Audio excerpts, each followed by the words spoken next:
पूर्णगुणार्णवाय विश्वोदयस्थितिलयोन्नियतिप्रदाय ज्ञानप्रदाय विबुधासुरसौख्यदुःखसत्कारणाय वितताय नमो नमस्ते।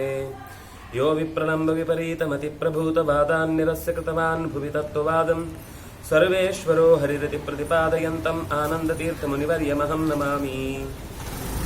नारायणं नमस्कृत्य नरं चैव नरोत्तमं देवीं सरस्वतीं व्यासं ततो जयमुदीरये। नारायणं सुरगुरुं जगदेकनाथं भक्तप्रियं सकललोकनमस्कृतं च त्रैगुण्यवर्जितमजं विभुमाद्यमीशं वन्दे भवघ्नममरासुरसिद्धवन्द्यम्।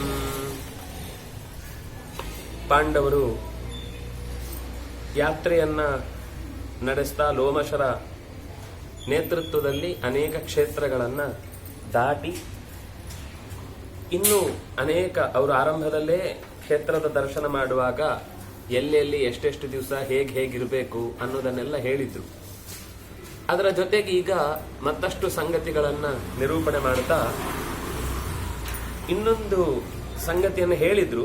ಅದನ್ನ ಅರ್ಧದಲ್ಲಿ ಬಿಟ್ಟು ಹೋದಾಗಿತ್ತು. ಸೋಮಕ ಅಂತ ಒಬ್ಬ ರಾಜನ ಹೆಸರು ಹೇಳಿದ್ರು. ಅದನ್ನ ಧರ್ಮರಾಜ ನೆನ್ಪಿಟ್ಕೊಂಡು ಮತ್ತೆ ಕೇಳ್ತಾ ಇದ್ದಾನೆ. ಸೋಮಕ ಅನ್ನುವ ರಾಜನ ಬಗ್ಗೆ ನೀವು ಹೇಳಿದ್ರಿ, ಇದನ್ನು ಒಂದೇ ಹಾಕಿದ್ರೆ ಸೋಮಕ ಅನ್ನುವ ರಾಜನ ಬಗ್ಗೆ ಹೇಳಿದ್ರಿ, ಅವನ ಮಹತ್ವ ಏನು ಹೇಳಿ ಅಂತ. ಆದ್ರಿಂದ ಆ ಕೂಡಲೇ ಏನ್ ಮಾಡಿದ್ರು ಅಂದ್ರೆ ಅವನ ಕಥೆಯನ್ನ ಲೋಮಶರು ಹೇಳ್ತಾ, ಕಥಂ ವೀರ್ಯಸ್ಸ ರಾಜಾಭೂತ್ ಸೋಮಕೋ ದತ್ತಾಂವರ ಕರ್ಮಾಣ್ಯಸ್ಯ ಪ್ರಭಾವಂಚ ಶ್ರೋತುಮಿಚ್ಛಾಮಿ ತತ್ವತಃ. ಎಂಥ ಸಾಮರ್ಥ್ಯದವನು, ಅವನನ್ನ ನೆನೆದರೆ ತುಂಬಾ ಒಳ್ಳೇದಾಗುತ್ತೆ ಅಂತ ನೀವು ಹೇಳಿದ್ರಿ.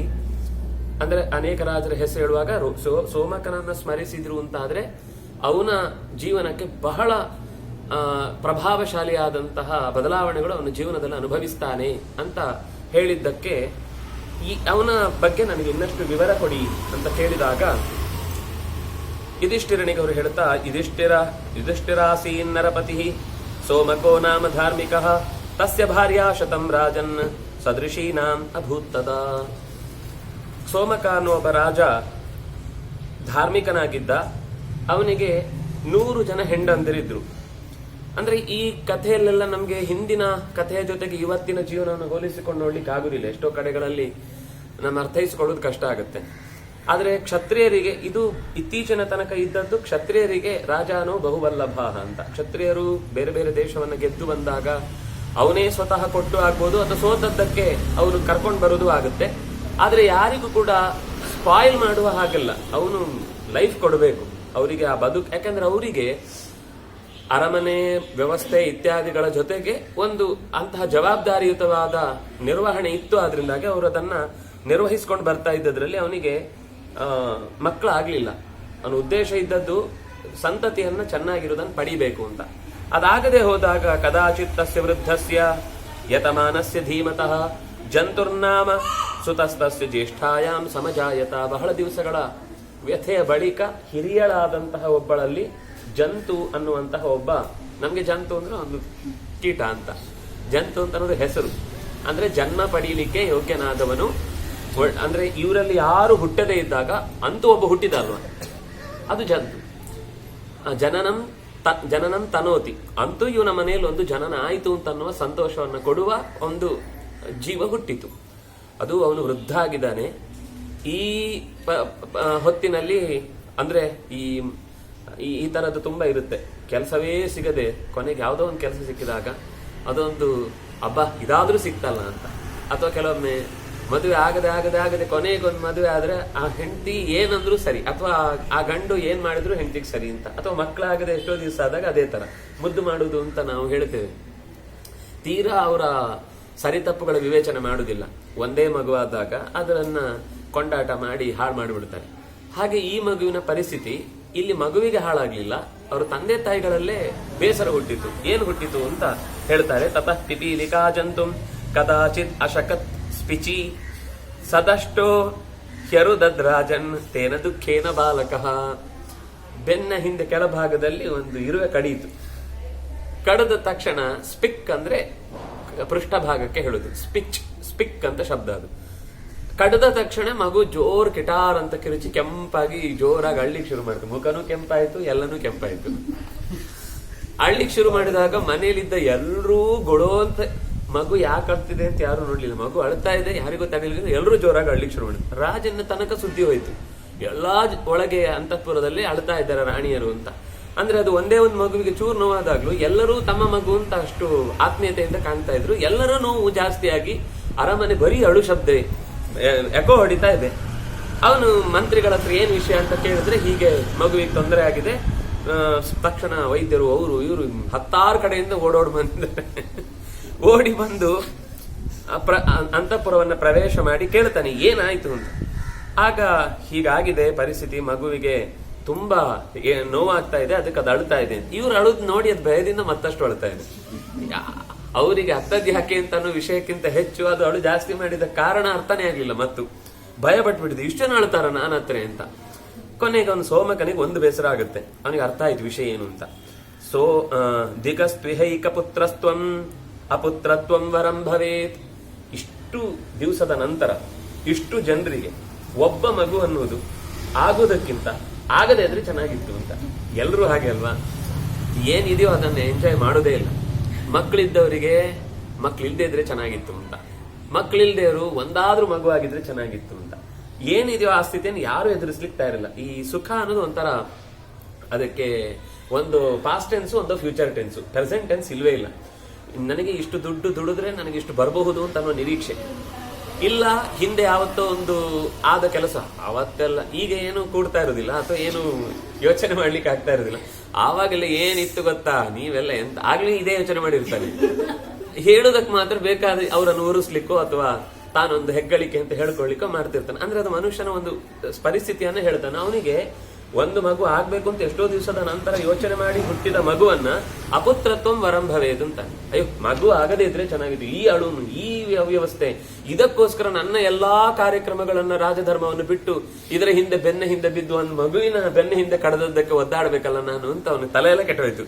ಇಡೀ ದಿವಸ ಒಬ್ರನ್ನ ಸಮಾಧಾನ ಮಾಡಿ ಇನ್ನೊಬ್ರನ್ನ ನಡೆಸೋ ಅದು ಅಳ್ಳಿಕ್ ಸುಂದು. ಇಲ್ಲಿ ಒಂದು ಮುಗಿತಂದ್ರೆ ಇನ್ನೊಂದು, ಇಡೀ ಮನೆ ಎಲ್ಲಾ ಜನರನ್ನ ಸಮಾಧಾನ ಮಾಡೋಷ್ಟು ಅವನಿಗೆ ಸಾಕಾಗಿ ದಿಗಸ್ತು ಅಂತಾನೆ. ಧಿಕ್ಕಾರ ಈ ಮಗು ಹುಟ್ಟುವುದಕ್ಕೆ ಯಾಕಾದ್ರೂ ಬೇಕಿತ್ತು ಅಂತ ಅನ್ಕೊಂಡು ಬೈತಾನೆ.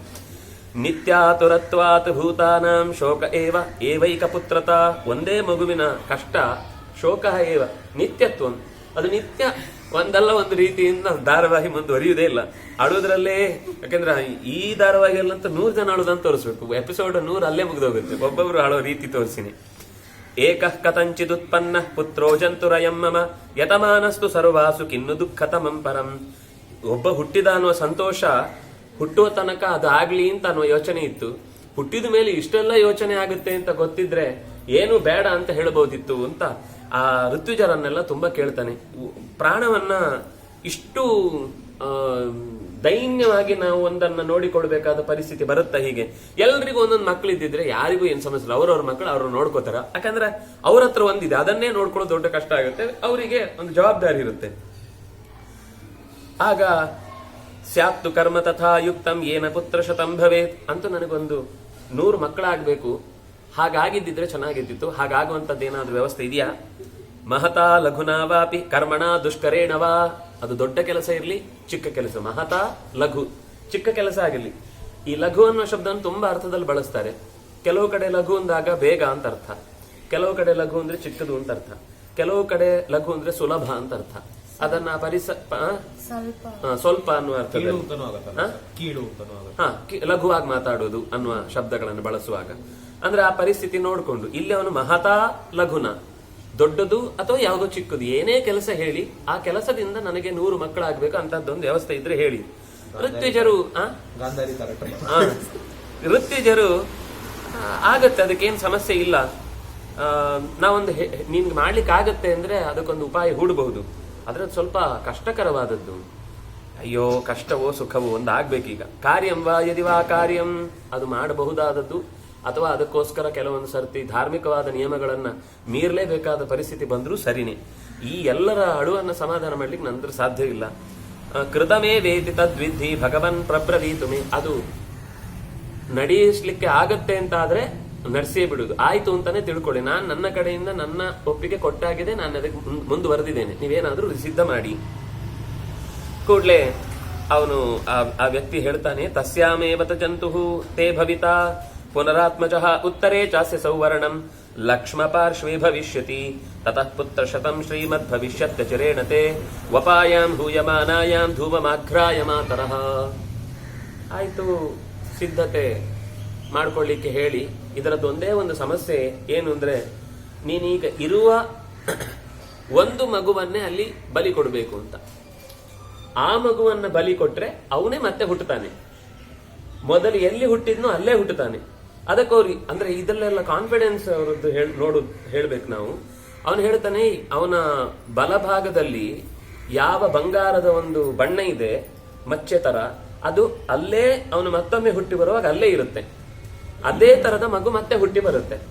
ಅಂದ್ರೆ ನಮ್ಗೆ ಇವತ್ತೆಲ್ಲ ಈ ಮೂಢನಂಬಿಕೆಯಲ್ಲಿ ಬಲಿ ಕೊಡುವಂತಹ ರೀತಿಯಲ್ಲಿ ಅಲ್ಲ ಇದು. ಅವರಿಗೆ ತಾವೇನ್ ಮಾಡ್ತಾ ಇದ್ದೇವೆ ಅನ್ನೋದ್ರ ಎಚ್ಚರ ಇದ್ದೇ ಹೇಳ್ತಾ ಇದ್ದಾರೆ. ನಮ್ಗೆ ಇವತ್ತು ಇದನ್ನ ಅರ್ಥ ಮಾಡ್ಕೊಳ್ಳೋದು ತುಂಬಾ ಕಷ್ಟ. ಯಾಕೆಂದ್ರೆ ನಮ್ಗೆ ನಾವ್ ಏನು ಮಾಡಿದ್ರು ನಂಬಿಕೆನೇ ಇರುದಿಲ್ಲ. ಅದೇ ಒಂದು ಕತೆ ಹೇಳ್ತಾರಲ್ಲ, ವರುಣ ಯಾಗವನ್ನ ಮಾಡಿ ಊರೆಲ್ಲ ಜನ ತುಂಬಿದ್ರು, ಒಬ್ಬ ಹುಡುಗ ಮಾತ್ರ ಕೊಡೆ ತಗೊಂಡೋಗಿದ್ದ ಅಂತ. ಯಾಕಂದ್ರೆ ಅವನಿಗೆ ಮಾತ್ರ ನಂಬಿಕೆ ಇತ್ತು, ವರುಣ ಯಾಗ ಮಾಡಿದ್ರೆ ಮಳೆ ಬರುತ್ತೆ ಅಂತ. ಉಳಿದವರು ಇಡೀ ಯಾರೆಲ್ಲ ಯಾಗದಲ್ಲಿ ಭಾಗವಹಿಸಿದ್ರು ಅಥವಾ ಯಜ್ಞಕ್ಕೆ ಯಜಮಾನನಾಗಿದ್ನೋ ಪುರೋಹಿತರು ಇದ್ರು ಯಾರು ತರಲೇ ಇಲ್ಲ. ಅಂದ್ರೆ ಅವ್ರಿಗೆ ಕನ್ಫರ್ಮ್. ಅದೇ ಒಬ್ಬ ಯಾವ್ದ್ರಲ್ಲೂ ಸಿನಿಮಾದಲ್ಲೇ ಅನ್ಸುತ್ತೆ, ಏರೋಪ್ಲೇನ್ ತಯಾರು ಮಾಡಿದಾಗ ಗುರುಗಳ ಹತ್ರ ಅವ್ನು ಬಂದು ಹೇಳ್ತಾನೆ, ಸರ್ ನೀವು ನನ್ನ ಏರೋಪ್ಲೇನ್ ಫಸ್ಟ್ ಫ್ಲೈ ಮಾಡಬೇಕು ಅಂತ. ಅಯ್ಯೋ ಬೇಡ. ಹಂಗೆ ನಂಬಿಕೆ ಇಲ್ಲದೆ ಇದ್ದಾಗ ಅವನು ಎದುರುತ್ತಾನೆ, ಬೇರೆ ಯಾರಾದ್ರೂ ಕಳಿಸಿ ಹೋದ್ರೆ ಹೋಗ್ಲಿ ಅಂತ. ಅಂದ್ರೆ ಆ ತರ ಆದ್ರೆ ಉಪಯೋಗ ಇಲ್ಲ. ನಂಬಿಕೆ ಅನ್ನೋದು ಬಹಳ ದೊಡ್ಡ ಆಯುಧ. ನಿಮ್ಮ ಮಂತ್ರ, ಯೋಚನೆಗಳು, ಅದಕ್ಕೆ ಪ್ರವೃತ್ತಿ, ಬೇಕಾದ ಸಿದ್ಧತೆ, ಅದಕ್ಕೆ ಬೇಕಾದ ವಸ್ತುಗಳ ಬಳಕೆ, ಇದೆಲ್ಲವೂ ಆಮೇಲೆ. ಮೊದಲು ಬೇಕಾದ್ದು ಅದರಲ್ಲಿ ನಂಬಿಕೆ. ಆ ಮಾತಲ್ಲಿ ಅವರಲ್ಲಿ ನಂಬಿಕೆ ಏನು ಅಂದ್ರೆ, ನಿನಗೆ 100 ಜನ ಮಕ್ಕಳು ಹುಟ್ಟುತ್ತಾರೆ, ಹುಟ್ಟಿದ್ರಲ್ಲಿ ಆ ಮಗುವೆ ಮತ್ತೆ ಹುಟ್ಟುತ್ತೆ. ಹುಟ್ಟಿದ ಮಗು ಮೊದಲು ಈಗ ಎಲ್ಲಿ ಹುಟ್ಟಿದ್ದಾನೋ ಅಲ್ಲೇ ಹುಟ್ಟಿ ಬರ್ತಾನೆ. ಹುಟ್ಟಿ ಬರುವುದು ಮಾತ್ರ ಅಲ್ಲ, ಈಗ ಅವನಲ್ಲಿ ಸೌವರ್ಣಂ ಲಕ್ಷ್ಮ, ಬಂಗಾರದ ಒಂದು ಲಕ್ಷಣ ಏನಿದೆ ಅವನ ಮೈ ಮೇಲೆ ಪಾರ್ಶ್ವದಲ್ಲಿ, ಆ ಲಕ್ಷಣ ಅಲ್ಲಿಯೇ ಇರುತ್ತೆ ಅವನಿಗೆ.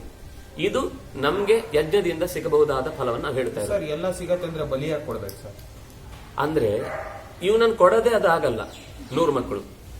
ಯಾಕಂದ್ರೆ ಅಲ್ಲೊಂದು ಮಾತು ಬಂದದ್ದು, ವಪಾಯಾಮ್ ಹೂಯಮಾನಾಯಾಮ್ ಧೂಮಮಾಘ್ರಾಯ ಮಾತರಃ. ಈ ಮಗುವನ್ನ ಆಹುತಿ ಕೊಟ್ಟಾಗ ಆಹುತಿ ಕೊಟ್ಟದ್ದರ ಧೂಮವನ್ನ ಆಘ್ರಾಣಿಸಿಯೇ ಇವರಿಗೆಲ್ಲ ಮಕ್ಕಳಾಗುದು ಅಂತ.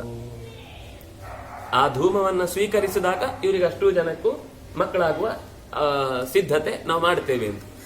ಆಗ್ಲಿ ಅಂತಂದ. ತತಸ್ಸ ಯಜಮಾನ ಯಾಜಯಾಮಾಸ ಸೋಮಕಂ ತೇನ ಜಂತುನ. ಆ ಜಂತುವನ್ನ ಯಾಗದಲ್ಲಿ ಕೊಟ್ಟು ಕೃಪಾನ್ವಿತ. ಆದ್ರೆ ಅವನಿಗೆ ಒಂದು ಬಲಿ ಕೊಡ್ಬೇಕಾಯ್ತಲ್ವ ಅಂತ ಒಂದು ಯೋಚನೆ ಇತ್ತು. ಆದ್ರೆ ಗುರುಗಳ ಮಾತು ಮತ್ತೆ ತನಗೆ 100 ಮಕ್ಕಳು ಬೇಕು ಅನ್ನೋದಕ್ಕೆ ಅವ್ರಿಗೆ ಹೇಳ್ತಾ ಇರುವುದು ಅಂತ ಇಷ್ಟು ಯೋಚನೆ ಮಾಡಿ ದೃಢವಾಗಿ ಅದನ್ನು ಒಪ್ಪಿಕೊಂಡು ಮಾಡಿದ. ಸವ್ಯೇ ಪಾಣೋ ಗೃಹೀತ್ವಾತು ಯಾಜಕೋಪಿ ಸ್ಮಕರ್ಷತಿ ಪುರರೀಣಾಂ ವಿವಾರ್ತಾನಾಂ ಅಪಾಕೃಷ್ಯ ತತ್ತು ತಂ ಸುತಂ. ಆ ಮಗುವನ್ನ ಹಾಗೆ ಬಲಿ ಕೊಡುವಾಗ 100 ಜನರ ಪ್ರತಿಕ್ರಿಯೆ ಬಹಳ ಅವರಿಗೆ ಭಯಕ್ಕಿಂತ ಹೆಚ್ಚು ದುಃಖ. ಕುರರೀಣಾಂ, ಈ ಹೆಣ್ಣು ಆನೆ ಗೀಳಿಡುವಾಗ ಎಷ್ಟು ವೇದನೆ ಪಡುತ್ತೋ ಹಾಗೆ ಎಲ್ಲರೂ ವೇದನೆ ಪಟ್ಟರಂತೆ ಆ ಮಗುವನ್ನ ಯಜ್ಞದಲ್ಲಿ ಬಲಿ ಕೊಡುವ ಹೊತ್ತಿನಲ್ಲಿ. ಆಮೇಲೆ ಗಂಧಮಾಘ್ರಾಯ ಮಾತರಃ, ಎಲ್ಲರೂ ಆ ಗಂಧವನ್ನ ಸ್ವೀಕರಿಸಿದ್ರು. ಆರ್ತಾಹ ನಿಪೇತು, ಗಂಧ ಸ್ವೀಕರಿಸಿ ಮೂರ್ಛೆ ಬಿದ್ರು ಎಲ್ಲರೂ. ಅವರಿಗೆ ತಡಿಲಿಕ್ಕೆ ಆಗ್ಲಿಲ್ಲ, ನಮ್ಮಿಂದ ಅನ್ಯಾಯ ಆಯ್ತು, ನಾವು ಇರುವ ಒಂದು ಮಗುವನ್ನು ಕಳ್ಕೊಳ್ತೇವೋ ಏನೋ ಅನ್ನೋ ಭಯ ಇತ್ತು ಅವರಿಗೆ. ಆದ್ರೆ ಸರ್ವಾಷ್ಟ ಗರ್ಭಾನ್ ಅಲಭನ್ ತತಸ್ಥಾ ಪಾರ್ಥಿವಾಂಗನ. ಆ ರಾಜನ ಹೆಂಡಂದಿರೆಲ್ಲರೂ ಕೂಡ ಸರಿಯಾದ ರೀತಿಯಲ್ಲೇ ಅಷ್ಟೂ ಜನರು ಕೂಡ ದಶಸು ಮಾಸೇಶು 10 ಮಾಸಗಳಲ್ಲಿ ತುಂಬಿದ ಗರ್ಭಿಣಿಯರಾಗಿ ಸರ್ವಾಷ್ಟ ಗರ್ಭಾನ್ ಅಲಭನ್, ಎಲ್ಲರೂ ಕೂಡ ಮಕ್ಕಳನ್ನ ಹೆತ್ತದ್ದು 100 ಜನ ಸರಿಯಾಗಿ. ಅದರಲ್ಲೂ ಆಶ್ಚರ್ಯ ಅಂದ್ರೆ ಜಂತು ಜ್ಯೇಷ್ಠ ಸಮಭವತ್ ಜನಿತ್ರ್ಯಾಮೇವ ಪೂರ್ವವತ್. ಜನಿತ್ರಿ ಮೊದಲು ಯಾರು ಇವನನ್ನು ಹೆತ್ತಿದ್ಲೋ ಅದೇ ತಾಯಿಯಲ್ಲಿ ಹಾಗೆಯೇ ಮೊದಲಿನಂತೆಯೇ ಮತ್ತೆ ಹುಟ್ಟಿ ಬಂದ. ಡೇಟ್ ಆಫ್ ಬರ್ತ್ ಮಾತ್ರ ಚೇಂಜ್ ಆಯಿತು, ಮತ್ತೆಲ್ಲ ಯಥಾವತ್ತಾಗಿ ಇತ್ತು. ತತಸ್ಸ ಲೋಕಮಗಮತ್ ಆಯ್ತು. ಇದು 100 ಮಕ್ಕಳು ಬೆಳೆದ್ರು, ಅವನಿಗೆ ಮನಸ್ಸಿಗೆ ತೃಪ್ತಿ ಆಯ್ತು. ಎಲ್ಲರೂ ಅವರವರಿಗೆ ಯಾವ ರೀತಿ ನಾಮಕರಣ ಮಾಡಬೇಕು, ಅವರನ್ನ ಬೆಳೆಸಬೇಕು, ಶಿಕ್ಷಣ ಅದು ಇದು ಎಲ್ಲ ಆಯ್ತು. ಎಲ್ಲ ಆಗಿ ಅವನು ವಯಸ್ಸಾಗಿದ್ದಾಗಲೇ ಅವನು ಊರ್ಧ್ವಲೋಕಕ್ಕೆ ಹೋದ್ರೆ ಅವನಿಗೊಂದು ಆಶ್ಚರ್ಯ. ಅವನನ್ನು ಕರ್ಕೊಂಡು ಹೋಗ್ತಾ ಇದ್ದಾರೆ. ಹೋಗುವಾಗ ಬಲಗಡೆಯಲ್ಲಿ ಒಂದು ದೊಡ್ಡ ನರಕದಲ್ಲಿ ತನ್ನ ಗುರುಗಳನ್ನು ಹಾಕಿ ಬೇಯಿಸ್ತಾ ಇದ್ದಾರೆ. ಅವನಿಗೆ ತಮಬ್ರವೀತ್ ಗುರುಸೋಥ ಪಚ್ಚಮಾನೋಗ್ನಿನಾ ಭೃಶಂ ತ್ವಮ್ಮಯ ಯಾಜಿತೋ ರಾಜನ್ ತಸ್ಯೇದಂ ಕರ್ಮಣ ಫಲಂ. ಆಗ ಗುರುಗಳನ್ನ ಕೇಳ್ತಾನೆ, ಕಿಮರ್ಥಂ ತ್ವಂ ನರಕೆ, ನೀವು ಯಾಕೆ ಇಲ್ಲಿ ನರಕದಲ್ಲಿದ್ದೀರಿ? ಅಂದ್ರೆ ಅವನಿಗಿಂತ ಮೊದಲೇ ಪ್ರಾಣ ಬಿಟ್ಟಿರ್ತಾರೆ. ಅದೇ ಯಾರೋ ಒಬ್ಬ ನಮಗೆ ಮದುವೆ ಮಾಡಿದ ಪುರೋಹಿತರು ಹೋದ್ರಂತೆ, ಅವ್ರು ಮಾಡಿದ ಪಾಪ ಬಿಡುತ್ತಾ ಅಂತ ಹೇಳುವ ಹಾಗೆ ತಮಾಷೆಗಷ್ಟೇ ಅದು ಹೇಳಿದ್ದು. ಇಲ್ಲಿ ಇವನಿಗೆ ನನಗೆ ಯಾಗ ಮಾಡಿಸಿದವರೇ ಇಲ್ಲಿಗೆ ಬಂದು ಬಿದ್ದಿದ್ದಾರ ಅಂತ ಅವನಿಗೆ ತುಂಬಾ ದುಃಖ ಆಗಿ, ನೀವು ಯಾಕೆ ಇಲ್ಲಿ ಬಂದ್ರಿ? ಆಗ ಅವನು ದುಃಖದಲ್ಲಿ ಹೇಳ್ತಾನೆ, ನಿಮ್ಮನ್ನ ನಾನೇ ಈ ಯಾಗಕ್ಕೆ ಪ್ರವೃತ್ತಿ ಮಾಡುವ ಹಾಗೆ ಮಾಡಿದ್ದಲ್ವಾ, ಅದಕ್ಕೋಸ್ಕರ ನಾನು ಈ ದುಃಖದಲ್ಲಿ. ಯಾಕಂದ್ರೆ ಏನೇ ಅಂದ್ರು ಒಬ್ಬ ವ್ಯಕ್ತಿಯನ್ನ ಹತ್ಯೆ ಮಾಡಿದ ದೋಷ ಅಂತೂ ಅದು ಅಪರಿಹಾರ್ಯ. ಅದರಿಂದ ಫಲ ಏನಾದ್ರೂ ಅದಕ್ಕೆ ಬೇರೆ ಪುಣ್ಯ ಇರಬಹುದು, ಆದ್ರೆ ಇದರ ದೋಷದ ಪಾಪ ಅನುಭವಿಸಲೇಬೇಕಿತ್ತು. ಹಾಗಾಗಿ ನಾನು ಆ ದುಃಖವನ್ನ, ನರಕದ ದೋಷವನ್ನ ಅನುಭವಿಸ್ತಾ ಇದ್ದೇನೆ. ತಕ್ಷಣ ಆ ಭಟರನ್ನ ಅಲ್ಲೇ ನಿಲ್ಲಿಸಿ ಯಮನನ್ನ ಮಾತನಾಡಿಸ್ತಾನೆ. ಧರ್ಮರಾಜ ಅಂದ್ರೆ ಯಮಧರ್ಮನನ್ನ ಮಾತನಾಡಿಸ್ತಾನೆ. ಅಹಮತ್ರ ಪ್ರವೇಕ್ಷ್ಯಾಮಿ ಮುಚ್ಚತಾಂ ಮಮ ಯಾಜಕಃ, ಅವರನ್ನು ಹೊರ ಕಳಿಸಿ ನಾನು ಇಲ್ಲಿ ಹೋಗ್ತೇನೆ ಅಂತ. ಯಾಕೆಂದ್ರೆ ಮತ್ಕೃತೆ ಹಿ ಮಹಾಭಾಗಃ ಪಚ್ಯತೆ ನರಕಾಗ್ನಿನ, ನಾನು ಅವರಿಗೆ ಹೇಳಿದ್ರಿಂದಲೇನೆ ಅವರು ಈ ಯಾಗವನ್ನು ನನಗೋಸ್ಕರ ಮಾಡಿದ್ದು. ಆಗ ಧರ್ಮ ಹೇಳ್ತಾನೆ, ನಾಣ್ಯಃ ಕರ್ತುಂ ಫಲ ರಾಜನ್ ಉಪಭುಂಕ್ತೆ ಕದಾಚನ ಇಮಾನಿ ತವ ದೃಶ್ಯಂತೆ ಫಲಾನಿ ವದತಾಂವರ. ಯಾರು ಊಟ ಮಾಡಿರ್ತಾರೋ ಅವ್ರ ಹೊಟ್ಟೆಯಲ್ಲಿ ಜೀರ್ಣ ಆಗ್ಬೇಕು. ಒಬ್ಬ ಊಟ ಮಾಡಿದ್ದನ್ನು ಇನ್ನೊಬ್ಬ ಜೀರ್ಣ ಮಾಡುದು, ನಾವು ಇನ್ನೊಬ್ಬರ ಹತ್ರ ನಂದೊಂದು ನೋಟ್ಸ್ ಬರ್ದಿಡು, ಕ್ಲಾಸ್ ಇದ್ದೇನಾದ್ರೂ ಟೆಕ್ಸ್ಟ್ ತೆಗ್ದಿಡು ಅಂತ ಹೇಳಿದ ಹಾಗೆ ನಾನು ಊಟ ಮಾಡಿಬಿಡು, ನನ್ನ ನಿದ್ದೆ ಮಾಡಿಬಿಡು, ತಿಂಡಿ ಮಾಡಿಬಿಡು ಅಂತ ಹೇಳಿಕ್ಕೆ ಆಗುದಿಲ್ಲಲ್ಲ. ಅದು ಸ್ವಕರ್ಮ, ತಾನೇ ಅನುಭವಿಸ್ಬೇಕು, ತಾನು ಮಾಡಿದ ಕರ್ಮ ಅದು. ಹಾಗಾಗಿ ಅದನ್ನು ಇನ್ನೊಬ್ರಿಗೆ ಟ್ರಾನ್ಸ್ಫರ್ ಮಾಡ್ಲಿಕ್ಕೆ ಆಗುದಿಲ್ಲ. ಅವರವರು ಮಾಡಿದ ಕರ್ಮ ಮಾಡಿದ್ದನ್ನು ಮಹಾರಾಯ, ಅದು ಅವನೇ ಊಟ ಮಾಡ್ಬೇಕು, ಅದನ್ನು ಬೇರೆಯವ್ರು ಮಾಡ್ಲಿಕ್ಕೆ ಆಗುದಿಲ್ಲ. ಹಾಗಾದ್ರೆ ಸೋಮಕ ತಕ್ಷಣ ಹೇಳ್ತಾನೆ, ಪುಣ್ಯಾನ್ನ ಕಾಮಯೇ ಲೋಕಾನ್ನ ಹೃತೇಹಂ ಬ್ರಹ್ಮವಾದಿನಂ ಇಚ್ಛಾಮ್ಯಹಮನೇನೈವ ಸಹ ವಸ್ತುಂ ಸುರಾಲಯೇ ನರಕೇವ ಧರ್ಮರಾಜ ಕರ್ಮಣಾಸ್ಯ ಸಮೋ ಭವೇತ್ ಪುಣ್ಯ ಫಲಂ ದೇವ ಸಮಸ್ತ್ವ ಆವಯೋರಿದಂ. ಸರಿ, ಅವರಿಗೆ ಅನುಭವಿಸ್ಲಿಕ್ಕಿರುವುದನ್ನ ನಾನು ಅನುಭವಿಸ್ಲಿಕ್ಕೆ ಆಗುದಿಲ್ಲ ಅನ್ನೋದು ಸರಿ. ಆದ್ರೆ ನನಗೂ ಈ ಪುಣ್ಯದಿಂದ ಏನೆಲ್ಲ ಉತ್ತಮ ಲೋಕಗಳು ಸಿಗುವಂತದ್ದಿದೆ, ನನಗದು ಬೇಡ, ನಾನು ಅದನ್ನು ಸ್ವೀಕರಿಸುವುದಿಲ್ಲ. ನಾನು ಇಲ್ಲೇ ಬ್ರಹ್ಮವಾದಿಯಾದಂತಹ ನನ್ನ ಗುರುಗಳ ಜೊತೆಗೆ ಇರ್ತೇನೆ. ಯಾಕೆಂದ್ರೆ ನಾನು ಹೇಳಿದ್ದಕ್ಕೋಸ್ಕರ ಅವ್ರು ಮಾಡಿದ್ದು. ನಾನು ಅಕಸ್ಮಾತ್ ಹೇಳಿಲ್ಲ ಅಂದ್ರೆ ಅವ್ರು ಅದನ್ನು ಮಾಡುವ ಯೋಚನೆಯಲ್ಲೇ ಇರಲಿಲ್ಲ. ನನ್ನ ಅಳು, ನನ್ನ ಮನೆಯ ದುಸ್ಥಿತಿಯನ್ನ ನೋಡಿ ಅವರು ಒಪ್ಪಿಕೊಂಡು ನನ್ನ ಮೇಲಿನ ಪ್ರೀತಿಯಿಂದ ಮಾಡಿದ್ದು. ಅವರಿಗಾಗುವ ಕಷ್ಟವನ್ನ ನಾನು ಅವ್ರಿಗೆ ಮಾಡಿಸಿದನ್ನ ನಾನು ಅನುಭವಿಸ್ತೇನೆ. ಅದನ್ನ ನನಗೆ ಈ ಸುರಾಲಯದಲ್ಲಿ ವಾಸ ಮಾಡುವ ಅಪೇಕ್ಷೆ ಇಲ್ಲ. ಅವರೊಟ್ಟಿಗೆ ನಾನು ಕೂಡ ನನ್ನ ಪುಣ್ಯ ಫಲದ ಎಲ್ಲಾ ಅನುಭವಗಳನ್ನು ಪಡೀತೇನೆ, ಅವರ ಪಾಲನಲ್ಲಿ ನನಗೂ ಇರಲಿ ಅಂತ. ಯದ್ದೇವ ಮೀಪ್ಸಿತಂ ರಾಜನ್, ಹಾಗಿದ್ರೆ ಸರಿ, ಭುಂಕ್ಷ್ವ ಅಸ್ಯ ಸಹಿತ ಫಲ, ಇವನ ಜೊತೆಗೇನೆ ನೀನು ಕೂಡ ನರಕದಲ್ಲಿ ಸ್ವಲ್ಪ ದಿವಸ ಇರು. ಆದ್ರೆ ತುಲ್ಯ ಕಾಲ, ಒಂದಿಷ್ಟು ಭಾಗ ನೀನು ಆ ಗುರು ಪ್ರೀತಿಯನ್ನು ತೋರಿಸುವುದರಿಂದಾಗಿ ಇಬ್ಬರು ಸಮಾನ ಕಾಲದಲ್ಲಿ ಆ ದುಃಖವನ್ನು ಅನುಭವಿಸಿ, ಆಮೇಲೆ ಅವಾಪ್ಸ್ಯಚಿತ ಸದ್ಗತಿ, ಮುಂದೆ ನಿನಗೆ ಇದರ ದೋಷವನ್ನು ಅನುಭವಿಸಿ ಮುಗಿದ ಮೇಲೆ ಇಬ್ಬರು ಒಟ್ಟಿಗೆ ನೀವು ಸದ್ಗತಿಯನ್ನು ಹೊಂದುತ್ತೀರಿ. ಅವನ ಆಯಿತು ಅಂತ ಒಪ್ಪಿಕೊಂಡು ಕ್ಷೀಣ ಪಾಪನಾದ ಮೇಲೆ, ಆ ಪಾಪವನ್ನು ಕಳೆದುಕೊಂಡ ಮೇಲೆ ಗುರುಣಾ ಸಹ ವಿಮುಕ್ತ, ಗುರುವಿನ ಜೊತೆಗೇನೆ ಮತ್ತೆ ವಿಮುಕ್ತಿಯನ್ನು ಹೊಂದುತ್ತಾನೆ. ಇದೇ ಜಾಗದಲ್ಲಿ ಆ ಯಾಗವನ್ನು ನಡೆಸಿದ್ದು ಏಷ ತಸ್ಯಾಶ್ರಮ ಪುಣ್ಯ. ಆ ಗುರುಗಳು ಯಾರಿದ್ರೋ ಆ ಗುರುಗಳೇ ಈ ಯಾಗದ ಜಾಗದಲ್ಲಿ ಆ ಹೋಮವನ್ನು ನಡೆಸಿದ್ದಾದ್ರಿಂದಾಗಿ ನಾವೀಗ ಬಂದ ಜಾಗ ಅದೇ ಅಂತ ಆ ಸೋಮಕ ಯಾಗ ಮಾಡಿದ ಸ್ಥಳವನ್ನು ತೋರಿಸಿ, ಇಲ್ಲಿ ನಾವು ಷಡ್ರಾತ್ರಂ 6 ರಾತ್ರಿಗಳನ್ನ ನಿಷ್ಠೆಯಿಂದ ಕಳೆದೆವು ಅಂತಾದ್ರೆ ಒಳ್ಳೆಯ ಸದ್ಗತಿಯನ್ನು ಮತ್ತು ಈ ಕಥೆಯ ಅನುಸಂಧಾನ ಮಾಡುವುದರಿಂದ ಒಳ್ಳೆಯ ಸತ್ಪುತ್ರರನ್ನು ಪಡೆಯುವುದಕ್ಕೆ ಕಥೆಯಲ್ಲಿ ಫಲವನ್ನ ಹೇಳ್ತಾ ಷಡ್ರಾತ್ರವನ್ನ ಅಲ್ಲಿಯೇ ಕಳೆದು ಅವರು ಅಲ್ಲಿಂದ ಮುಂದೆ ಹೊರಡುತ್ತಾರೆ. ಹೊರಡುವಾಗ ಮತ್ತೊಂದು ಆಶ್ರಮದ ಕಡೆಗೆ ಬಂದಿದ್ದಾರೆ. ಕೇಳ್ತಾನೆ, ಇಲ್ಲಿ ಅದರ ವರ್ಣನೆ ಇದೆ, ತುಂಬಾ ಚೆನ್ನಾಗಿ ಹೂ ಹಣ್ಣು, ಆ ಪ್ರಾಣಿಗಳ ಓಡಾಟ, ಇದನ್ನೆಲ್ಲ ನೋಡಿ ಕೇಳ್ತಾನೆ, ಇದು ಯಾರ ಆಶ್ರಮ? ಯಾಕೆಂದ್ರೆ ಇದು ಇಲ್ಲಿ ತನಕ ಬರುವ ವಾತಾವರಣ ಬೇರೆ ತರ ಇತ್ತು, ಇಲ್ಲಿಗೆ ಬಂದ ತಕ್ಷಣ ಒಂದು ಮನಸ್ಸಿನಲ್ಲಿ ನಮಗೆ ಬೇರೆ ತರದ ಅನುಭವ ಉಂಟಾಗ್ತಾ ಇದೆ, ವೈಬ್ರೇಷನ್, ನಮ್ಗೆ ಏನೋ ಒಂದು ಹೆಚ್ಚುಗಾರಿಕೆ ಈ ಸ್ಥಳದಲ್ಲಿ ಇದೆ ಅಂತ ಅನ್ನಿಸ್ತಾ ಇದೆ. ಇದು ಯಾರ ಆಶ್ರಮ ಹೇಳಿ? ಕಸ್ಯಾಯಮಾಶ್ರಮ ಪುಣ್ಯ ಕಸ್ಯೇಮೇ ಮುನಯೋ ಅಮಲಾಹ ಏತದಿಚ್ಛಾಮ್ಯಹಂ ಶ್ರೋತುಂ ವದತ್ವಂ ವದತಾಂವರ. ಇದು ಯಾರ ಆಶ್ರಮ? ಯಾರು ಇಲ್ಲಿ ಮುನಿಗಳು ಹಿಂದೆ ವಾಸವಾಗಿದ್ರು ಅದನ್ನ ನನಗೆ ಕೇಳಲಿಕ್ಕೆ ಇಷ್ಟ ಇದೆ ಹೇಳಿ ಅಂತ. ಆಗ ಮೃಕಂಡು ಪುತ್ರೋ ಮೇಧಾವಿ ಮಾರ್ಕಂಡೇಯೋ ಮಹಾಮುನಿ ಬಾಲ ಏವ ಮಹಾಬುದ್ಧಿ ಸರ್ವವಿದ್ಯಾ ವಿಶಾರಧ. ಮೃಕಂಡುವಿನ ಮಗ ಮಾರ್ಕಂಡೇಯ ಅಂತ ಒಬ್ಬ ಹಿಂದೆ ಋಷಿ ಇದ್ದ. ಸರ್ವ ವಿದ್ಯಾ ವಿಶಾರದ, ಎಲ್ಲ ತರದ ವಿದ್ಯೆಗಳನ್ನು ವಿಶಾರದ ಅಂದ್ರೆ ಶಾರ ಅಂದ್ರೆ ಜ್ಞಾನ ಅಂತ ಅರ್ಥ. ಶರ ಅಂದ್ರೆ ಬಾಣ, ಅದು ಈ ಶರೀರ. ಈ ಶರೀರದಿಂದ ಪಡೆಯಬಹುದಾದದ್ದು ಶರೀರದಲ್ಲಿ ಅತ್ಯಂತ ಉತ್ತಮವಾದ ಶರೀರ ಅಂದ್ರೆ ಮನುಷ್ಯ ಶರೀರ. ಮನುಷ್ಯ ಶರೀರದಲ್ಲಿ ಮಾತ್ರ ಪಡೆಯಬಹುದಾದದ್ದು ಅಂದ್ರೆ ಜ್ಞಾನ. ಅಂತಹ ಜ್ಞಾನವನ್ನ ದದಾತಿ, ಯಾರು ಕೊಡ್ತಾನೋ ಅಥವಾ ಯಾರು ಅಂತದನ್ನ ಪಡೀತಾನೋ ಅವನು ಶಾರದ, ಅವಳು ಶಾರದೆ, ಶಾರದಾ ಅಂತ ಆಗುತ್ತೆ. ವಿವಿಧ ರೀತಿಯ ಜ್ಞಾನವನ್ನ ಕೊಡಬಲ್ಲವರಾದಾಗ ವಿಶಾರದ.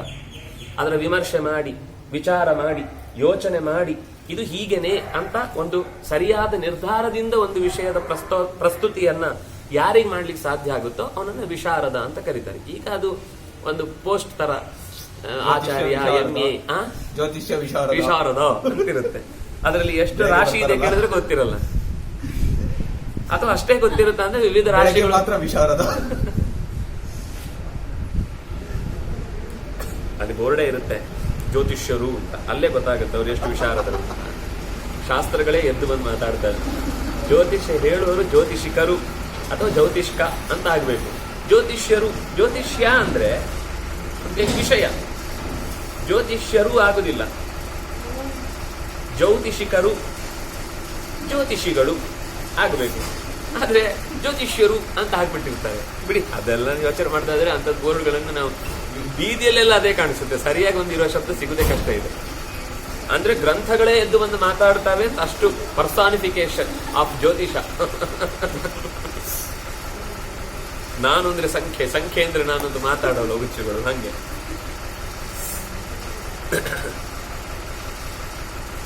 ಅವನಿಗೆ ಶಾಸ್ತ್ರ ಗೊತ್ತಿರಬೇಕಾಗಿಲ್ಲ, ಬಟ್ಟೆ ವಿಭೂತಿ ಆಯುಧಗಳಿದ್ರೆ ಸಾಕು.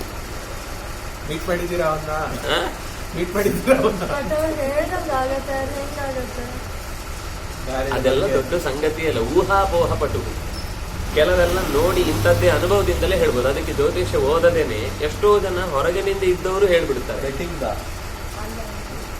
ಆ 3 Idiots ಅಲ್ಲಿ ಅವನು ಇಸ್ತ್ರಿ ಹೊಡೆಯವನು ಹೇಳ್ತಾ ಇರ್ತಾನೆ ಗೊತ್ತಾ, ಅವನ ಭಾಷಣವನ್ನ. ಅಷ್ಟೇ, ಎಲ್ಲರ ಒಂದು 10 ತರದ ಸಮಸ್ಯೆಗಳನ್ನ ನೋಡಿದ್ಮೇಲೆ ಕಾಮನ್ ಸಮಸ್ಯೆ ಒಂದು ಅರ್ಥ ಆಗಿರುತ್ತೆ. ಅದರ ಮೇಲೆ ಸ್ವಲ್ಪ ಒಂದಿಷ್ಟು ಊಹಿಸಿ, ಶಾಸ್ತ್ರ ಇದ್ದೇ ಇದೆ. ನಾನು ಈ ಮಾಡೋರ ವ್ಯವಸ್ಥೆಯನ್ನು ಹೇಳ್ತಾ ಇದ್ದೀನಿ. ಶಾಸ್ತ್ರದಲ್ಲಿ ಪರ್ಫೆಕ್ಟ್ ಆಗಿ ಅದರ ಬಗ್ಗೆ ಆಲೋಚನೆ ಮಾಡಿ ಹೇಳಲಿಕ್ಕೆ ಬರುವಂತದ್ದಿದೆ. ಆದ್ರೆ ನಮ್ಮಲ್ಲಿ ಇವತ್ತು ಅದರ ಓದಿನ ಪರಿಮಿತಿ. ಮತ್ತೊಂದೇನು ಅಂದ್ರೆ ಕೆಲವೊಂದ್ ಸರ್ತಿ ಹಿಂದೆ ಯಾವತ್ತೂ ಓದಿದ್ದು ಇಲ್ಲಿ ವರ್ಕ್ ಆಗ್ತಾ ಇರುತ್ತೆ, ಈಗ ಓದದೇ ಇದೆ. ಅಥವಾ ಒಂದು ಒಳ್ಳೆ ಕೆಲಸ ಮಾಡಿರ್ತಾನೆ, ತುಂಬಾ ದಾನ ಮಾಡಿ ಹಿಂದೆ ಯಾವುದೋ ಒಂದಿಷ್ಟು ಜನರಿಗೆ ಸಹಾಯ ಮಾಡಿರ್ತಾನೆ. ಆ ಪುಣ್ಯದ ಬಲ ಇಲ್ಲಿ ಚೆನ್ನಾಗಿ ವರ್ಕ್ ಆಗ್ತಾ ಇರುತ್ತೆ ಅಷ್ಟೇ. ಅದು ಬಹಳ ದಿವಸ ಉಳಿಯುವುದಿಲ್ಲ ಅಂತದ್ದೆಲ್ಲ. ಅಧ್ಯಯನದಿಂದ ಕೂಡಿ ಸಿದ್ಧಿ ಇದ್ರೆ ಆಗ ಪ್ರಸಿದ್ಧಿಗೆ ಅರ್ಥ ಇರುತ್ತೆ. ಇಲ್ಲ ಅಂದ್ರೆ ಪ್ರಸಿದ್ಧಿ ಮಾತ್ರ ಇರುತ್ತೆ, ಸಿದ್ಧಿ ಇರಲ್ಲ. ಈ ಕೆಲವೊಮ್ಮೆ ಯೋಗ ಇರುವುದಿಲ್ಲ ಅವರಿಗೆ, ಹಾಗಾಗಿ ಅವ್ರ ಹತ್ರ ಸಿದ್ಧಿ ಮಾತ್ರ ಇರುತ್ತೆ, ಪ್ರಸಿದ್ಧಿ ಬರುವುದಿಲ್ಲ ಅವರು.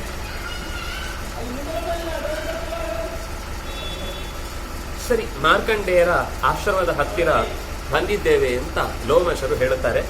ಹೇಳಿ ಗ್ರೀಷ್ಮೆ ಹೇಗೆ ಅವನು ತಪಸ್ಸು ಮಾಡಿದ ಅನ್ನೋದ್ರ ಬಗ್ಗೆ ಹೇಳ್ತಾರೆ. ಚಿಕ್ಕ ಹುಡುಗ ಇರುವಾಗಲೇ ಅವನು ತಪಸ್ಸು ಮಾಡ್ತಾ ಇದ್ದ.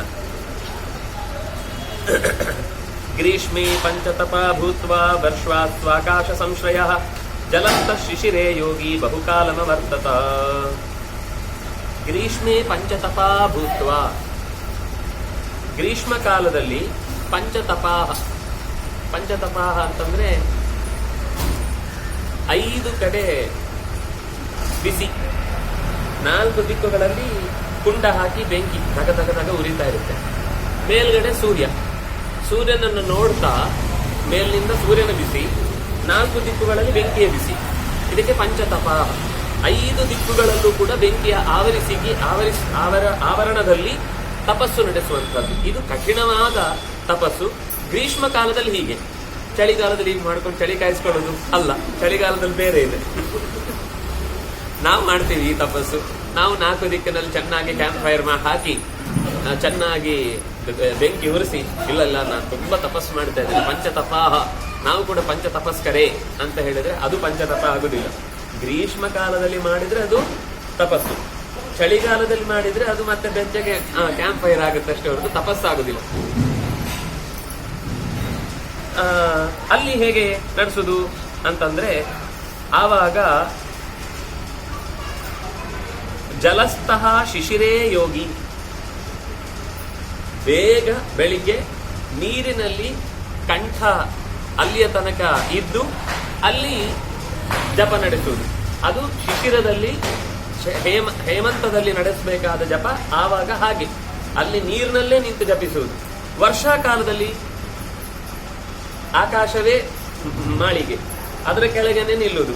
ವರ್ಷಾಸು ಆಕಾಶ ಸಂಶ್ರಯ, ವರ್ಷಾಕಾಲದಲ್ಲಿ ಆಕಾಶವೇ ಅವನಿಗೆ ಸೂರು ಆಶ್ರಯ, ಅದು ಬಿಟ್ಟು ಬೇರೆ ಏನಿಲ್ಲ. ಅಂದ್ರೆ ಮಳೆಯಲ್ಲಿ ನೆನೀತಾನೆ ಪೂರ್ತಿ ದಿವಸ ಒದ್ದೆಯಾಗಿನೇ ತಪಸ್ಸು ನಡೆಸುವಂಥದ್ದು. ಇದು ತಪಸ್ಸಿನ ಕ್ರಮ. ನಾವು ಒಂದೊಂದು ಕಾಲಕ್ಕೆ ಅದು ಹೇಗಿರುತ್ತೋ ಹಾಗೇನೆ ಅಲ್ಲಿ ಯಾವುದನ್ನ ನಾವು ರಕ್ಷಣೆಗೆ ಬೇಕು ಅಂತ ಇವತ್ತು ಬಯಸ್ತೇವೋ ಅದಕ್ಕೆ ವಿರುದ್ಧವಾಗಿ ಅದು ಪ್ರಾಕೃತಿಕವಾಗಿ ವರ್ಷಾಂತಂನ ನಿಂದ್ಯಾ ತದ್ವ್ರತಂ, ನಾವು ಕನಿಷ್ಠ ಪಕ್ಷ ಅದರಲ್ಲಿ ಒಳಗೆ ನೆನೆದು ಮಾಡ್ಲಿಕ್ಕೆ ಆಗ್ಲಿಲ್ಲ ಅಂದ್ರೂ ಮಳೆ ಬರ್ತಾ ಇರೋದನ್ನ ನಿಂದೆ ಮಾಡಬಾರ್ದು. ಬೇಸಿಗೆ ಆಯ್ತು, ಸೆಕೆ, ಬೈಲಿಕ್ಕಿಲ್ಲ. ಚಳಿ ಆಯ್ತು, ನಡುಗತ್ತೆ, ಬೈಲಿಕ್ಕಿಲ್ಲ. ನಮ್ಗೆ ಬೇಡ ಅಂದ್ರೆ ಇನ್ಯಾವುದೋ ಪ್ರಕೃತಿಗೆ ಬೇಕದು. ನಮ್ಗೆ ಏನನ್ಸುತ್ತೆ, ಯೋ ಏನ್ ಸೆಕೆ, ಮಳೆ ಬಂದ್ರೆ ಯೋ ಚಿಟಿ ಚಿಟಿ, ಚಳಿಯಾದ್ರೆ ಅಯ್ಯೋ ಎಂತ ಹಲ್ಲು ಕಟಕಟ ಅನ್ನತ್ತೆ ಅಂತ ಎಲ್ಲದಕ್ಕೂ ಬೈಕೋತಾರೆ. ಹಾಗಾದ್ರೆ ಹೇಗಪ್ಪ ಬದುಕಬೇಕು ಮನುಷ್ಯ? ಒಬ್ಬರಲ್ಲ ಅಂದ್ರೆ ಇನ್ನೊಬ್ಬರು ಒಂದೊಂದ್ ತರದ ಕಂಪ್ಲೇಂಟ್ ಹೇಳ್ತಾನೆ ಇರ್ತಾರೆ. ಅದರಿಂದಾಗಿ ಪ್ರಕೃತಿಯಲ್ಲಿ ನಾವೆಷ್ಟು ಸಹಜವಾಗಿ ಬದುಕಲಿಕ್ಕೆ ಟ್ರೈ ಮಾಡ್ತೇವೋ ಅಷ್ಟು ದೀರ್ಘಕಾಲ ಸುಖವಾಗಿರ್ತೇವೆ. ನಾವು ಯಾವಾಗ ಎಸಿಯಲ್ಲಿ ಅಭ್ಯಾಸ ಮಾಡಿ ಮನೆ ತುಂಬಾ ಎಸಿ, ಕಾರಲ್ಲೂ ಎಸಿ, ಶಾಲೆನೂ ಎಸಿ, ಬಾತ್ರೂಮು ಎಸಿ, ಎಲ್ಲನೂ ಎಸಿ ಮಯ ಆಗಿ ಹೋದ್ರೆ, ರೋಗ ಬಂದಾಗ ಎಸಿ ಇಲ್ಲದನೇ ಬದುಕಿದ್ರೆ ಬದುಕ್ತೀರಿ ಅಂತಾರೆ. ಆವಾಗ ಹೊರಗೆ ಬರಲೇಬೇಕು. ಬಾಣಲೆಯಿಂದ ತೆಗೆದು ಬೆಂಕಿಗೆ ಹಾಕಿದಾಗ ಅಷ್ಟು ದಿವಸ ಅನುಭವಿಸಿದ ಎಲ್ಲಾ ಸುಖಗಳನ್ನ ಕ್ಷಣ ಮಾತ್ರದಲ್ಲಿ ಅವನು ಎಸಿಯಲ್ಲಿ ಇರ್ಲಿಕ್ಕಾಗದೇನೆ ಹೊರಗೆ ಬರಲೇಬೇಕು. ರೋಗದ ಕಾರಣದಿಂದ ಹೊರಗೆ ಬಂದ್ ಸಾಯ್ತಾನೆ. ಅನ್ಕೊಳ್ಳೋದೇನು, ನಾವು ಇಷ್ಟು ಸುಖವಾಗಿದ್ವಿ ಅಂತ. ಪ್ರಕೃತಿಗೆ ಎಷ್ಟು ಹತ್ತಿರದಲ್ಲಿ ಸಹಜವಾಗಿ ಬದುಕ್ತೀವೋ ಅಷ್ಟು ನಮ್ಮ ಜೀವನದ ಲೈಫ್ ಲಾಂಗ್ ನಾವು ಆನಂದವಾಗಿ ಬದುಕಲಿಕ್ಕಾಗುತ್ತೆ. ಹಾಗೆಂತ ಹೇಳಿ ಕಷ್ಟಪಡಬೇಕು ಅಂತ ಹೇಳುವುದಲ್ಲ, ಎಷ್ಟು ಸಹಜವಾಗಿ ಬದುಕಲಿಕ್ಕಾಗುತ್ತೆ ಅದಕ್ಕೆ ಪ್ರಯತ್ನ ಪಡಬೇಕು. ಅದು ನಮ್ಮ ದೇಹಕ್ಕೆ ನಾವು ಇದು ತಪಸ್ಸು. ತಪಸ್ಸು ಅಂದ್ರೆ ಪ್ರಕೃತಿಯ ಜೊತೆಗೆ ಸಹಜವಾಗಿ ಬದುಕುದು ತಪಸ್ಸು. ಈಗ ಸೆಕೆಯಾದಾಗ ಒಂಚೂರು ಗಾಳಿ ಹಾಕೋತೇವೆ, ತಪ್ಪಲ್ಲ, ಅದು ಪ್ರಕೃತಿಯ ಗಾಳಿಯನ್ನೇ ನಾವು ಹಾಕೊಂಡಿದ್ವಿ. ಬದಲಾಯಿಸಿ ಅನ್ಯಾಯ ಮಾಡಿ ಇನ್ನೇನೋ ಹೊಸ ತರದ ವಾತಾವರಣ ನಿರ್ಮಾಣ ಮಾಡ್ತೇವೆ ಅನ್ನೋ ವಿಷಯದಲ್ಲಿ ಪ್ರಕೃತಿಗೆ ವಿಷವನ್ನು ನಾವು ಉಣಿಸ್ತೇವೆ ಅಂತಂದ್ರೆ ಅದ್ರ ವಿಷವನ್ನು ನಾವೇ ಮತ್ತೆ ಉಣಬೇಕಾಗಿದೆ. ಯಾಕಂದ್ರೆ ಮಾಡಿದ್ದು ಯಾವತ್ತೂ ಬಿಟ್ಟು ಹೋಗಲ್ಲ. ನಾವು ಹೇಳುದು ದುಡ್ಡು ಕೊಡ್ತಾ ಇದ್ದೇವೆ, ನಾವೇ ಪರ್ಚೇಸ್ ಮಾಡಿರೋದು, ಬೇರೆಯವ್ರ ತರಿಸಿದ್ದು ಅಲ್ಲ. ಎಲ್ಲ ಇರಲಿ, ಎಸಿ ಎಷ್ಟೇ ಆದ್ರೂ ಮಾಡಿದ್ದು ಹಾನಿಯೇ. ಅದು ಒಂದ್ ದಿವಸ ಉಣ್ಲೇಬೇಕು ನಾವು. ಅದರಿಂದಾಗಿ ಎಷ್ಟು ಸಾಧ್ಯವೋ ಅಷ್ಟು ಮಿನಿಮಮ್ ಸೌಖ್ಯವನ್ನ ನಾವು ಪ್ರಕೃತಿಗೆ ಹಾನಿ ಮಾಡದಂತೆ ಬಳಸುವುದರಲ್ಲಿ ಶಾಸ್ತ್ರ ಯಾವತ್ತೂ ತಪ್ಪು ಅಂತ ಹೇಳುವುದಿಲ್ಲ.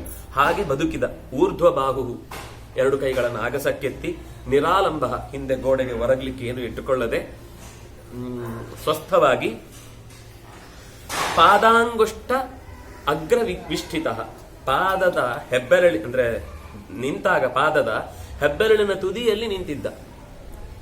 ಸಾಲ್ಸದಲ್ಲಿ ನೋಡ್ತೇವೆ ಹಂಗೆ, ಅದು ಒಂದ್ ಸೆಕೆಂಡ್ ಹಿಂಗ್ ಬಂದು ಹಿಂಗ್ ಹೋಗ್ಬಿಡುತ್ತೆ ಅಲ್ಲಿ. ಇದು ಹಾಗಲ್ಲ, ನಿರಂತರ ಬೆರಳ ತುದಿಯಲ್ಲೇ ನಿಲ್ಲುವುದು.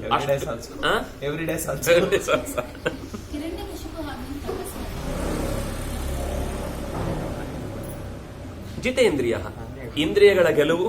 ಜಿತ ಪ್ರಾಣ, ಉಸಿರಾಟದ ಬಗ್ಗೆಯೂ ಹಿಡಿತ ಇತ್ತು. ಆಮೇಲೆ ಚಿಂತಯನ್ ದೃಢಂ ಅವ್ಯಯಂ, ನಿರಂತರವಾಗಿ ಮನಸ್ಸಿನಲ್ಲಿ ತಾನು ಯಾವುದರ ಬಗ್ಗೆ ಪ್ರಾರ್ಥನೆಯನ್ನು ಮಾಡಬೇಕಿದೆಯೋ, ಯಾವುದನ್ನ ನಾನು ಧ್ಯಾನಿಸಬೇಕಿದೆಯೋ, ಧ್ಯಾನ ಮಾಡಬೇಕಿದೆಯೋ ಆ ತತ್ವವನ್ನ, ಸ್ವರೂಪವನ್ನ ಸರಿಯಾಗಿ ಅರಿತು, ಅದರ ತಾಕತ್ತನ್ನ ಸರಿಯಾಗಿ ತಿಳಿದು, ಅದರ ಧ್ಯಾನ ಅಂದ್ರೆ ಶಬ್ದದ ಅರ್ಥವೇ ನಿಶ್ಚಿತ ತತ್ವಸ್ಯ ಚಿಂತನ. ನಿಶ್ಚಿತವಲ್ಲದೆ ಏನೋ ಹೇಳಿದಾರಂತೆ, ಹಾಗೆ ಮಾಡಿದ್ರೆ ಒಳ್ಳೇದಂತೆ, ಹಾಗೆ ಮಾಡಿಬಿಡ್ಬೇಕಂತೆ, ಆಗತ್ತೆ, ಆಗ ಫಲ ಸಿಗುತ್ತೆ. ಆದ್ರೆ ತತ್ವದ ನಿಶ್ಚಯ ಇಲ್ಲದೆ ಅದು ಶಾಶ್ವತ ಫಲ ಕೊಡುವುದಿಲ್ಲ. ನಮ್ಗೆ ಸರಿಯಾದ ಫಲ ಸಿಗಬೇಕು, ಸಿಕ್ಕಿದ್ದು ಬಹಳ ಕಾಲ ಅದು ಉಳಿಬೇಕು, ಲಕ್ಷ್ಮಿ ಬರುತ್ತೆ, ಮರು ದಿವಸವೇ ಹೋಗುತ್ತೆ ಅಂದ್ರೆ ಅದು ಶಾಶ್ವತ ಸಂಪತ್ತಲ್ಲ. ಲಕ್ಷ್ಮಿ ಚಂಚಲ ಹೌದೇ ಹೌದು, ಅದು ಯಾರತ್ರೂ ನಿಲ್ಲುವುದಿಲ್ಲ. ಆದ್ರೆ ಬಂದ ಸಂಪತ್ತು ನಮಗೆ ಸದುಪಯೋಗ ಆಗುವಂತೆ ಬಂದು ಹೋದ್ರೆ ಅದರ ಪುಣ್ಯ ಕಾರ್ಯದಿಂದ ಮತ್ತೊಂದು ಕಡೆ ಸಂಪತ್ತು ಬರ್ಲಿಕ್ಕೆ ಬೇರೆ ಮಾರ್ಗ ಇರುತ್ತೆ. ನಾವು ಸರಿಯಾದ ದಾರಿಯನ್ನು ಕಲ್ಪಿಸಿಕೊಂಡು ಅದನ್ನ ಉಪಯೋಗಿಸಿಕೊಳ್ಳುವಂತದ್ದು ಜಾಣತನ. ಹಾಗೆ ತಪಸ್ಸು ಕೂಡ ಜಾಣತನ ಆಗಬೇಕು. ಈಗ ಮಾಡಿದ ತಪಸ್ಸು ನಾಳೆ ತಪಸ್ಸು ಮಾಡ್ಲಿಕ್ಕೆ ಮನಸ್ಸನ್ನ ಸಹಕಾರ ಮಾಡಬೇಕು.